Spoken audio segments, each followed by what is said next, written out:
Alright lads, it's the game week review. I'm going to start off with first match of the day. Two highest scorers of the week. Unfortunately for Jura, he wasn't playing somebody else because he put in a very good score. Michael King got 20 points at the end.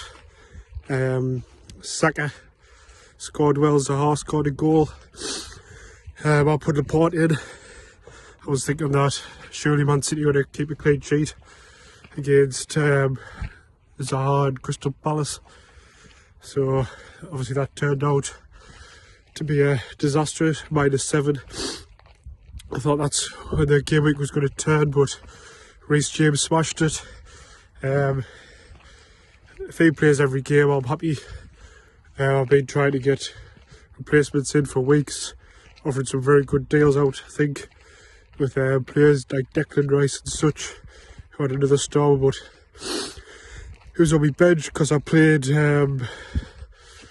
Kieran Dowell, because I wanted a spare player case Ben Rama and Antonio didn't start. But Ben Rama got an assist anyway, so 130 points, happy with that score. Be disappointed if he got beat by with that points. So yeah, I'm glad I'll wrap up the victory. STP won Rag. Looked like a close game till West Ham battered the played Villa. During the sending off, I think Bourne capitalised on that. 32 points, probably a record score from him. Rag's struggling in the midfield area, I think. He's played 4-3-3. St Maxim, he's main midfielder. I think the last few games he's went off the boil a bit. Probably should have cleared him out on a high, but I think it was 86 to 105 in the end. Next tie, another close one, Kyle versus Colo. Kyle actually won by 0.5, and with a Richarlison key pass right near the end where he passed to Coleman and Coleman run about 20 yards and had a shot, but wins a win. I bet he was kicking himself when he dropped Iwobi and he scored, because that would have been a more comfortable win rather than a last minute key pass. So I'm sure he would have been kicking himself over that if he put Martinho in and ended up losing the tie. Colo, 70 odd points. I thought he had a quite good team at the start of the season, but certain players aren't performing. A kid, Barnes, he probably will start next few weeks, I reckon, because look well when he came on. Plops versus what's he called? Tupac.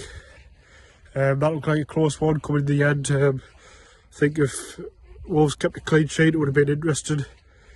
He put Allen in, which could have been a costly decision, but this week Ronaldo stole the show from him. Son and Tony combined for a total of 10 points, I think. So, and he had what's that keeper called? Southampton keeper McCarthy, 20 points.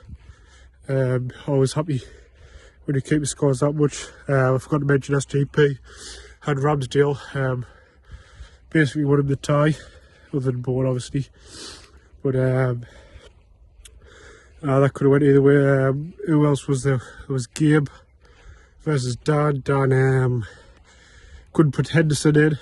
In the end, it didn't make a difference, so it was quite fortunate that way. But yeah, I'm only fielded 9 players, and then you look at his bench, and he's got a few players like Simcas. Yes, the 2 games he's played, he's scored 20 odd points, but is he really worth keeping a hold of when you could be putting someone else in to field 11 in case a few players don't start? But I think Gabe will quit pretty comfortably in the end. Townsend is always going to get points. The crosses he was putting in weren't even that good, but someone gets ahead of them, that's 3 points. I think that happened 3 times. So whoever had me, if I'm missing a tie. I'll have a think, because if I miss a tie I'll probably have to come back to it again. I've mentioned me, STP, game, props. Me, STP, game, props 1. STP. Right, my mind's completely went blank. I'm sure there's another tie I've missed, but can't remember. Was it me? STP 1, game, props, and Kyle. Yeah, I think I mentioned them all. I think that the players at the bottom are starting to, where the lower point scorers are starting to show now against the higher point scorers, but other than that, the table seems pretty tight. I think there's 1 or 2 wins separating second and 9th place. I think I'm at 8 and 2.